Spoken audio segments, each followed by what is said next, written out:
Hello WhatsApp guys, আপনারা দেখতে পাচ্ছেন আজকে আমরা চলে এসেছি। আমরা আজকে অনেকদিন পরে মেয়ে দেখতে এসেছি, কলেজে আসছি। আসলে আমরা কলেজে আসি না, আমরা আসছি আমার বন্ধুরা মিলে মেয়ে দেখতে আসছি। কারণ আজকে অনেকদিন হয়ে গেল আমরা মেয়ে দেখি না, আজকে 15 রোজ হয়ে গেল আমরা মেয়ে দেখি না। তো গাইস আমরা সবাই মিলে চলে আসছি আজকে মেয়ে দেখতে। আমরা সুখ শান্তি যেন মেয়ে দেখতে পারি, আপনাদেরকে যে দোয়া চাই।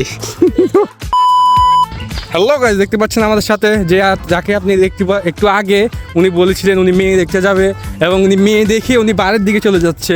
আমরা দেখতে পাচ্ছি উনি রোজা থেকে মেয়ে দেখে, আর আমি এমনি কথা বলি। এই উনি হচ্ছেন আমাদের সেই ব্যক্তি যে মেয়ে দেখে আসছে রোজা থেকে, যেটা আমি বারবার আপনাদেরকে বলছি। কারণ রোজা থেকে কেউ মেয়ে দেখবেন না, ওনার মতো বেয়াদব হবেন না। উনি আবার আশা করছে ওনার রোজাটা হবে, কিন্তু আমি 100% কি ওনার রোজা হালকা হয়ে গেছে। রোজা থেকে কি মানুষ এগুলো করে? হ্যাঁ, তুমি ক্যামেরা ধরে থাকো, সমস্যা নাই। আমার ক্যামেরা তোমার ক্যামেরা পার্থক্য আছে। হ্যাঁ, তুমি ওইদিকে যাও, এদিকে দেখেন, এদিকে তাকাও। যাদিকে বলে দিতে চাই এই ছেলের মতো আর কিছু না। এদু দেখছেন, ফাফা ভিডিওটা দেখছেন, ভালো লাগলে লাইক করে দিবেন, ধন্যবাদ। এটা আবার কয়টা দোকানের মালিক? তুই 60টা দোকানের মালিক? আমি 60টা দোকানের মালিক, কিন্তু মনে কোনো অহংকার নাই।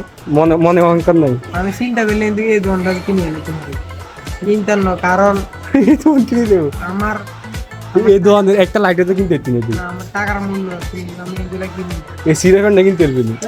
কি বলে এগুলা আমার পকেটে লাগে। এত বড় 60টা দোকানের মালিক, হ্যাঁ, এগুলা কোনো কথা নয় তো। সিরাখানটা কিনে দিয়েছে।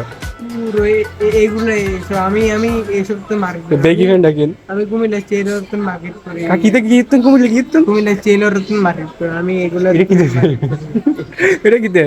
এটাই মার্কেট। কি স্বাদ আলাদা তোরা